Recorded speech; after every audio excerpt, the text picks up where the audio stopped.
സുഹൃത്തുക്കളെ, PV അൻവറാണ് വിഷയം. തുടക്കം മുതലേ PV അൻവറിനെ സപ്പോർട്ട് ചെയ്യാൻ നമ്മുടെ കേരളത്തിലെ കുറെ സഖാക്കളൊക്കെ ഉണ്ടായിരുന്നു.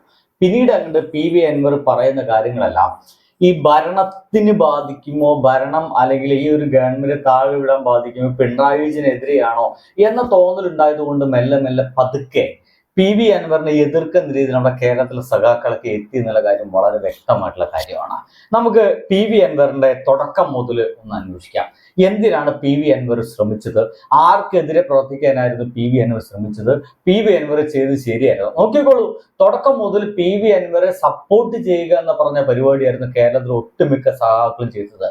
കാരണം പല സഖാക്കളും ഒളിഞ്ഞും മറഞ്ഞും പറഞ്ഞുകൊണ്ടിരിക്കുന്ന കാര്യങ്ങള് PV അൻവർ തുറന്നു പറയുന്നുണ്ടല്ലോ എന്നുള്ള സംശയവും PV അൻവർ തുറന്നു പറയുന്നുണ്ടെന്നുള്ള സന്തോഷം കൊണ്ട് ഒരുപാട് സഖാക്കൾ PV അൻവറിന്റെ ഒപ്പം നിന്നുള്ള കാര്യം യാഥാർത്ഥ്യമാണ്.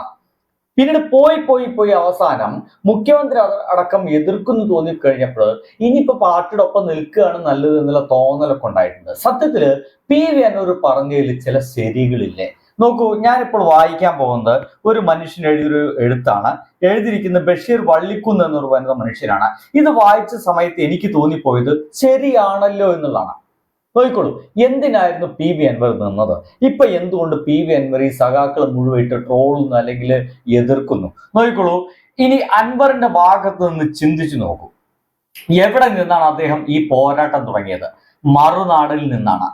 നമുക്കറിയാം, മറുനാടൻ മലയാളി ഷാജൻ സ്കറിയ ഏറ്റവും വിഷം തുപ്പുന്ന മനുഷ്യനാണ്. ഏറ്റവും വിഷം തുപ്പുകയും കേരള ജനതയെ രണ്ടാക്കി മാറ്റുക, മതപരമായിട്ട് ഹിന്ദു മുസ്ലിം എന്ന രീതിയിൽ രണ്ടാക്കി മാറ്റാൻ വേണ്ടിയിട്ടുള്ള എല്ലാ ശ്രമങ്ങളും തന്റെ ചാനലിലൂടെ നടത്തുന്ന ഒരു മനുഷ്യനാണ്. എന്നിട്ടും അദ്ദേഹത്തിന് രോമം തൊടാൻ പോലും നടക്കുന്നില്ല, സാധിക്കുന്നില്ല ഇവിടുത്തെ ഭരണകൂടത്തിന് എന്നുള്ളത് നമുക്കടക്കം സംശയം ഉണ്ടാക്കുന്നത്. എന്തുകൊണ്ട് ഇത്രയധികം വർഗീയപരമായിട്ടുള്ള പരാമർശം നടത്തിയിട്ടും ഈ ഒരു മനുഷ്യനെ തൊടുന്നില്ല? ഈ മനുഷ്യന് ദേഹത്തേക്ക് ആരും ഇറങ്ങുന്നില്ല എന്നുള്ള സംശയം എല്ലാവർക്കും ഉണ്ട്. ബാക്കി കൂടി ഞാൻ വായിക്കാം. നോക്കിക്കോളൂ, കേരളത്തിന്റെ സൈബർ സ്പേസിൽ കൊടും വിഷം കലക്കിക്കൊണ്ടിരുന്ന ഒരു പോർട്ടലിനെതിരെ സർക്കാരോ പോലീസോ ഒരു ചെറുവിരൽ അനക്കാതെ നിന്നിരുന്ന ഘട്ടത്തിലല്ലേ അൻവർ ഒരു ഒറ്റയാൾ പോരാട്ടത്തിനിറങ്ങി. നോക്കിക്കോളൂ, നമുക്കറിയാം അൻവറിന്റെ പോരാട്ട ചരിത്രം എടുത്ത് നോക്കുന്ന സമയത്ത് തുടക്കം മുതൽ നിങ്ങൾക്ക് സംശയം ഉണ്ടെങ്കിൽ ഫേസ്ബുക്ക് ID അദ്ദേഹത്തിനെ പോയി നോക്കിക്കഴിഞ്ഞാൽ തുടക്കം മുതലേ അദ്ദേഹം ഫൈറ്റ് ചെയ്യുന്നത് ഷാജൻ സ്കറിയക്കെതിരെയാണ്. അത് പോയി പോലീസ് സേനയ്ക്കെതിരെയായിരുന്നു, പോലീസിലെ പുഴുക്കുത്തുകൾക്കെതിരെയാകുന്നു. ഇവിടെയുള്ള ഉദ്യോഗസ്ഥ വൃദ്ധന്മാര് പല പദ്ധതികളും ഗവൺമെന്റ് നടപ്പിലാക്കുന്ന പല പദ്ധതികളും പൊതുജനങ്ങളിലേക്ക് അടുത്തേക്ക് എത്താത്ത വിധത്തിലുള്ള തടയലിനെതിരെയായിരുന്നു PV അൻവർ പ്രവർത്തിച്ചത്. സത്യം പറഞ്ഞാൽ ഒരു യഥാർത്ഥ സഖാവ് എങ്ങനെയാണ് പ്രവർത്തിക്കേണ്ടത് അങ്ങനെ തന്നെയാണ് പ്രവർത്തിച്ചത്. പക്ഷെ ഇവരെല്ലാരും പറയുന്നത് അത് പാർട്ടിക്കുള്ളിൽ ചർച്ച ചെയ്യണമായിരുന്നു. പാർട്ടിക്കുള്ളിൽ ചർച്ച ചെയ്തിട്ട് എന്ത് കുന്തമുണ്ടാക്കാനാ? ഒരു സംഗതി പോലും പുറത്തു വരില്ല. എന്നാൽ ഇത്തരം വിവരങ്ങളെല്ലാം പൊളിറ്റിക്കൽ സെക്രട്ടറി ആയിട്ടുള്ള സഖാവ് ശശിക്ക് അയച്ചു കൊടുത്തു പറയുന്നത്. പക്ഷെ ആ സംഗതി പിണറായി വിജയന്റെ കയ്യിലേക്ക് എത്തിയിട്ടില്ല എന്നാണ് ഇപ്പൊ നമുക്ക് സാധാരണ ജനങ്ങൾക്ക് മനസ്സിലാവുന്ന വരിക. ഇതെല്ലാത്ത എന്തെങ്കിലും ഉണ്ടെങ്കിൽ നിങ്ങൾക്ക് ഇതിനിടയിൽ കമന്റ് അടിക്കാൻ കേട്ടോ. ഞാൻ പറഞ്ഞത് മാത്രമാണ് ശരിയെന്നല്ല, ഞാൻ ആ ബഷീർ വള്ളിക്കുന്നത് പറയുന്നത് ശരിയല്ലേ എന്നാണ് എന്റെ തോന്നല്. അതാണ് ഞാൻ നിങ്ങളോട് ചോദിക്കുന്നത്. ഈ വീഡിയോ മുഴുവനായിട്ട് കണ്ടിട്ട് മാത്രം ഒരു ഉത്തരം എഴുതാം. അല്ലേ ചോദ്യമാണ്. നിയമങ്ങൾ ഇല്ലാതിരുന്നത് കൊണ്ടാണോ മറുനാടിനെതിരെ നടപടി എടുക്കാതിരുന്നത്? അല്ല, സർക്കാർ വേണ്ടെന്ന് വെച്ചിട്ട് തന്നെയായിരുന്നു. കക്ഷി രാഷ്ട്രീയ ഭേദമന്യേ കേരളത്തിലെ പൊതുസമൂഹം ഏറ്റെടുക്കേണ്ടിയിരുന്ന ഒരു ദൗത്യമാണ് അൻവർ ഏറ്റെടുത്തത്. അത്രമാത്രം വിഷമാണ് ആ ഒരു പോർട്ടൽ കേരളക്കരയിൽ പടർത്തിക്കൊണ്ടിരുന്നത്. സൈബർ ഇടത്തിലെ ഹിറ്റിനു വേണ്ടി സമുദായങ്ങളെ തമ്മിലടിപ്പിക്കുകയായിരുന്നു ആ ഒരു സൈബർ വിഷം. നമുക്ക് കൃത്യമായിട്ട് അറിയുന്ന കാര്യമാണ്. തൃശ്ശൂർ പൂരവുമായി ബന്ധപ്പെട്ട ഇവൻ ഇലക്ഷനുമായി ബന്ധപ്പെട്ട് മതപരമായിട്ടൊക്കെ തമ്മിലടിപ്പിക്കുക, അങ്ങനെ ആ റീച്ച് കൂട്ടുക, പണം സമ്പാദിക്കുക എന്ന് മാത്രമായിരുന്നു ആ ഒരു മനുഷ്യന്റെ ലക്ഷ്യം. പിണറായി വിജയനെതിരെയുള്ള മറുനാടന്റെ പോസ്റ്റുകൾക്കെതിരെ ആയിരുന്നില്ല അൻവറിന്റെ പോരാട്ടം. മനസ്സിലാക്കണം, പിണറായി വിജയനെതിരെ ഒരുപാട് സംസാരിച്ചിട്ടുണ്ട് നമ്മുടെ മറുനാടൻ മലയാളി. പക്ഷെ അതിനെതിരൊന്നും ആയിരുന്നില്ല നമ്മുടെ അൻവർ പോരാടിയിരുന്നത്. അങ്ങനെയായിരുന്നു വരുത്തി തീർക്കാൻ ഇപ്പോൾ സഖാക്കൾ ശ്രമിക്കുന്നുണ്ട്. മറുനാടൻ പറഞ്ഞ കാര്യങ്ങൾ ഇപ്പോൾ അൻവർ തന്നെ ഉന്നയിക്കുന്നെന്ന് പുതിയൊരു ക്യാപ്സ്യൂൾ ഇറക്കാൻ വേണ്ടിയുള്ള ഒരു തന്ത്രം മാത്രമാണത്. സാമുദായിക ധ്രുവീകരണം ലക്ഷ്യമിടുന്ന മറുനാടന്റെ നിരവധി പോസ്റ്റുകളെ സ്ക്രീൻഷോട്ടുകൾ സഹിതമാണ് അൻവർ പരാതി കൊടുത്തത്. പോലീസ് അനങ്ങിയില്ല. മുഖ്യമന്ത്രിയുടെ പലതവണ നേരിട്ട് പറഞ്ഞു അന്വേഷിക്കാമെന്ന് പറഞ്ഞല്ലാതെ ഒരു ഇല പോലും അനങ്ങിയില്ല എന്നുള്ളതാണ്. അങ്ങനെയാണെങ്കിൽ എവിടെയോ പ്രശ്നമുണ്ട്. സാമുദായിക ധ്രുവീകരണം നടത്താൻ ശ്രമിക്കുന്നു ഈ ഒരു പോർട്ടൽ എന്നതിന്റെ സ്ക്രീൻഷോട്ട് അടക്കം പരാതി കൊടുത്തിട്ടും എന്തുകൊണ്ട് പോലീസ് അനങ്ങിയില്ല എന്നത് സ്വാഭാവികമായിട്ടുള്ള ചോദ്യമാണ്. ഇത് തന്നെയല്ലേ അൻവർ ചോദിക്കുന്നത്. നടപടി എടുക്കേണ്ടിടത്ത് അത് ചെയ്യാതെ നോക്കി നിന്നതിൽ ആരാണ് ഉത്തരവാദി? അൻവറാണോ അതോ മുഖ്യമന്ത്രിയാണോ? ചോദ്യം കൃത്യമാണേ. നടപടി എടുക്കുന്ന പറഞ്ഞിട്ട് ഇങ്ങനത്തെ ഒരു എം എൽ എ ആണ്, സാധാരണക്കാരൻ ഞാനോ നിങ്ങളല്ല, ഒരു എം എൽ എ ആണ് പരാതി കൊടുക്കുന്നത്.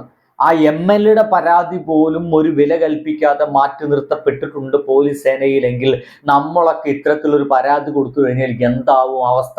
5 പൈസയ്ക്ക് വില ഉണ്ടാവില്ല. 5 പൈസയ്ക്ക് വില ഇല്ലാതെ മാറ്റി നിർത്തപ്പെടും. ബാക്കി നോക്കൂ. പോലീസ് അനങ്ങാതെ നിന്ന് മറുനാടനെ പോലുള്ളവരെയും സംരക്ഷിച്ചു കൊണ്ടിരുന്നപ്പോഴാണ് വിവാദമായിട്ടുള്ള കേസുകളിലൊക്കെ സംഘി ക്രിമിനലുകൾക്ക് കേരളത്തിലെ പോലീസ് സംരക്ഷണം കൊടുത്തു തുടങ്ങിയപ്പോഴാണ് പോലീസ് സ്റ്റേഷനുകളില് ഒരു സഖാവിന് നീതി കിട്ടാത്ത അവസ്ഥ വന്നപ്പോഴാണ് അൻവർ പോലീസിന് പുറകിലെ കളികളുടെ പിന്നാമ്പുറം അന്വേഷിച്ചിറങ്ങിയത്. അതാണ് ADGPയിലും പൊളിറ്റിക്കൽ സെക്രട്ടറിയിലും എത്തി നിന്നത്. ആഭ്യന്തര വകുപ്പിലെ സംഘി നെക്സസ് കൃത്യമായി വെളിപ്പെടുത്തുന്ന രൂപത്തിലെത്തിയത്. കൃത്യമായിട്ട് അൻവർ പറയുന്നത് പോലീസ് സേനയിൽ സംഘിവൽക്കരണം നടന്നിട്ടുണ്ട്, അത് പിണറായി വിജയൻ അറിയാം. അല്ലാതെ എന്തുകൊണ്ടാണ് സഖാക്കൾക്ക് ഇത്ര അധികം പൊതിരെ തല്ല് കിട്ടുന്നത്?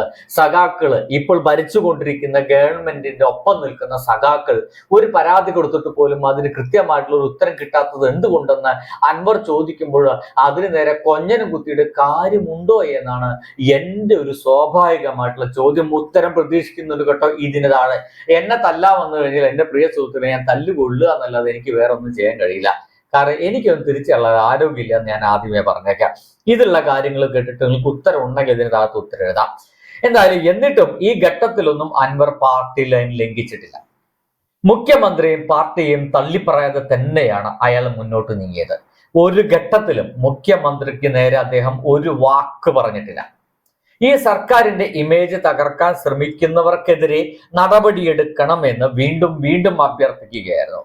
ആ നിലപാടിന്റെ ആർജവം തിരിച്ചറിഞ്ഞുകൊണ്ട് തന്നെയാണ് സൈബർ സ്പേസിലെ സഖാക്കൾ ഒന്നടങ്കം അയാൾക്ക് പിന്തുണ കൊടുക്കുന്നത്. ഒരുപാട് പിന്തുണയാണ് അൻവറിന് കിട്ടിയത്. കാരണം അവരെല്ലാവരും അനുഭവിക്കുന്ന ഒരു പ്രശ്നത്തിന് ഈ സഖാവ് ഉത്തരം പറയുന്നുണ്ടല്ലോ, ഈ സഖാവ് ചോദ്യം ചോദിക്കുന്നുള്ളൂ, ഉദ്യോഗസ്ഥ വൃന്ദന്മാര് ഇത് മൊത്തം കുളമാക്കുകയില്ലോ എന്നുള്ള തോന്നലുണ്ടായതുകൊണ്ട് സൈബർ ഇടത്തിലെ എല്ലാ സഖാക്കളും അൻവറിന് തുടക്കത്തിൽ ഗംഭീരമായിട്ടുള്ള സപ്പോർട്ട് കൊടുത്തു. പക്ഷേ ആ നടപടിയും ഉണ്ടായില്ല, ഒരു നടപടിയും ഉണ്ടായില്ല. അൻവറിനായിരുന്നില്ല RSS നേതാക്കളുമായി രഹസ്യം നടത്തിയ ADGP ആയിരുന്നു മുഖ്യമന്ത്രിക്ക് വിശ്വാസം. സംഘികളെ സഹായിക്കാൻ പൂരം കലക്കിയ പോലീസ് മേധാവിയായിരുന്നു മുഖ്യമന്ത്രിക്ക് പ്രിയ. സ്വർണ്ണക്കടത്ത്, കൊലപാതകം, അനധികൃത ഭൂമി ഇടപാട് തുടങ്ങിയ കൊടും ക്രിമിനൽ പ്രവർത്തനങ്ങൾ ആരോപിക്കപ്പെട്ട ഒരാളെ കേരളത്തിന്റെ ക്രമസമാധാന ചുമതലയിൽ നിന്ന് തൽക്കാലത്തെങ്കിലും മാറ്റി നിർത്താൻ മുഖ്യമന്ത്രി തയ്യാറായില്ല. അൻവറിന് വേണ്ടിയല്ലെങ്കിലും കേരളത്തിലെ ദശലക്ഷക്കണക്കിന് വരുന്ന പാർട്ടി പ്രവർത്തകരുടെ വികാരം മാനിച്ചെങ്കിലും അയാൾക്കെതിരെ ഒരു ചെറിയ നടപടിയെടുക്കാൻ മുഖ്യമന്ത്രി തയ്യാറായോ? ഇല്ല. മറിച്ച് സർവാധികാരങ്ങളോടെ വിലസുന്ന അയാളെ ആ പദവിയിലിരുത്തി അയാൾക്ക് സല്യൂട്ട് അടിക്കേണ്ട കീഴുദ്യോഗസ്ഥന്മാരുടെ ഒരു സംഘം ഉണ്ടാക്കി അന്വേഷണ പ്രഹസനം പ്രഖ്യാപിക്കുകയാണ് ഉണ്ടായത്. റബ്ബർ സ്റ്റാമ്പ് പോലിരിക്കുന്ന ഒരു DGPയെ അതിന്റെ തലപ്പത്തും ഇരുത്തി. ഈ പ്രഹസനം അതിന്റെ അങ്ങേയറ്റം വഷളായ ഘട്ടത്തിലല്ലേ അൻവറിന് അയാളുടെ നിയന്ത്രണം നഷ്ടപ്പെട്ടത്? വാദിയെ പ്രതിയാക്കുന്ന മട്ടിൽ അന്വേഷണം തലതിരിഞ്ഞ ഘട്ടത്തിലല്ലേ അയാൾ എല്ലാം തുറന്നു പറയാൻ തയ്യാറായത്? അയാൾ തന്നെ സ്വർണ്ണക്കടത്തുകാരനായി ചിത്രീകരിക്കും വിധം മുഖ്യമന്ത്രി പറയുന്ന ഒരു ഘട്ടത്തിൽ അയാൾക്ക് മുന്നിൽ മറ്റെന്ത് ഓപ്ഷനാണ് ബാക്കിയുണ്ടായിരുന്നത്? ഇത്തരം ഒരു അവസ്ഥ ക്ഷണിച്ചു വരുത്തിയത് ആരാണ്? അൻവറാണോ അതോ മുഖ്യമന്ത്രിയാണോ? അൻവറിനെ ക്രൂശിക്ക് മുമ്പ് അതെങ്കിലും അന്വേഷിക്കാനുള്ള വകതിരിവ് അൻവറിനെ ഇക്കാലവും പിന്തുണച്ച സൈബർ സ്പേസിലെ സഖാക്കൾക്കുണ്ട്. ഇന്ന് പാർട്ടി സെക്രട്ടറി പറഞ്ഞത് അൻവറിന് വർഗസമരം അറിയില്ല എന്നാണ്. ഇതിലും വലിയ തമാശയുണ്ടോ? വർഗസമരത്തിന്റെ താത്വിക വിശകലമാണോ അൻവർ നടത്തിക്കൊണ്ടിരുന്നത്? പോലീസിന്റെ സംഖ്യവൽക്കരണമില്ലേ അയാൾ ഉന്നയിച്ച വിഷയം അല്ലേ? കരിപ്പൂരിൽ നിന്ന് പിടിക്കുന്ന സ്വർണ്ണ കസ്റ്റംസും കോടതിയും മുഖേന കൃത്യമായി രേഖപ്പെടുത്തി കേസെടുക്കുന്നതിന് പകരം കൊണ്ടോട്ടയിലെ തട്ടാന്റെ അടുത്ത് കൊണ്ടുപോയി ഒരുക്കിയെടുക്കുന്നത് എന്തിനാണെന്ന് ചോദിക്കുമ്പോൾ വർഗസമരം അറിയില്ല എന്ന് പറഞ്ഞ് ക്ലാസ് എടുത്തുകൊണ്ട് എന്ത് കാര്യം? സംസ്ഥാനത്തിന്റെ പോരാവേ സംസ്ഥാനത്തിന്റെ സമാധാന ചുമതലയുള്ള പോലീസ് മേധാവിക്ക് RSS നേതാക്കളുമായിട്ടുള്ള രഹസ്യ ബന്ധമെന്നാണ് എന്ന ചോദ്യത്തിന് വർഗ സമരം പഠിപ്പിച്ചതുകൊണ്ട് ഉത്തരമാവുമോ? അൻവർ ഉയർത്തിയ പ്രശ്നങ്ങൾക്ക് മറുപടിയുണ്ട്. അതാണ് ചോദ്യം. വർഗ സമരം നമുക്ക് പിന്നീട് പഠിപ്പിക്കാം. ബഷീർ വള്ളിക്കുന്നിന്റെ ഒരു ഗംഭീരമായിട്ടുള്ള ഫേസ്ബുക്ക് പോസ്റ്റിൽ നിന്ന് കിട്ടിയതാണ്. നിങ്ങൾക്കും ഈ ഒരു പോസ്റ്റ് വേണമെങ്കിൽ തപ്പിയെടുക്കാം. ഈ പറയുന്ന കാര്യങ്ങളൊക്കെ കേട്ട് കഴിഞ്ഞാൽ ബഷീർ വള്ളിക്കുന്ന് കൃത്യമായിട്ടും തുടക്കം മുതൽ അവസാനം വരെ ഒരു രേഖ പോലെ പറഞ്ഞു വെച്ചിട്ടുണ്ട്. ഇതിൽ യാഥാർത്ഥ്യമില്ലേ എന്ന് ചോദിച്ചു കഴിഞ്ഞാൽ യാഥാർത്ഥ്യമുണ്ടെന്ന് സാധാരണയായിട്ട് ചിന്തിക്കുന്ന നോർമൽ ബുദ്ധിയുടെ, ഈ വർഗ സമര ചിന്തയല്ല കേട്ടോ, കമ്മ്യൂണിസ്റ്റ് വർഗ സമര ചിന്താഗതി കൊണ്ടല്ല, ഒരു സാധാരണ ചിന്താഗതിയിൽ ചിന്തിക്കുന്ന ആളുകൾക്ക് ആർക്കും ബോധ്യമാവുന്ന രീതിയിലാണ് ബഷീർ വള്ളിക്കുന്ന് എഴുതിയിരിക്കുന്നത്. ഇനി ഈ വീഡിയോ നിങ്ങൾക്ക് വേണ്ടി മാറ്റിവെക്കുകയാണ്. എന്തിനാണ് അൻവറിനെ കൊടുക്കുന്നത്? അൻവർ പറഞ്ഞ കാര്യങ്ങളിൽ വലിയ യാഥാർത്ഥ്യമുണ്ടോ? പോലീസിൽ സംഖ്യവൽക്കരണം നടന്നിട്ടുണ്ടോ? മുഖ്യമന്ത്രിക്ക് അതിൽ പങ്കുണ്ടോ? ചോദ്യങ്ങൾ ഇതൊക്കെയാണ്. ഉത്തരങ്ങൾ എന്തൊക്കെയാണെങ്കിലും. ബൈ.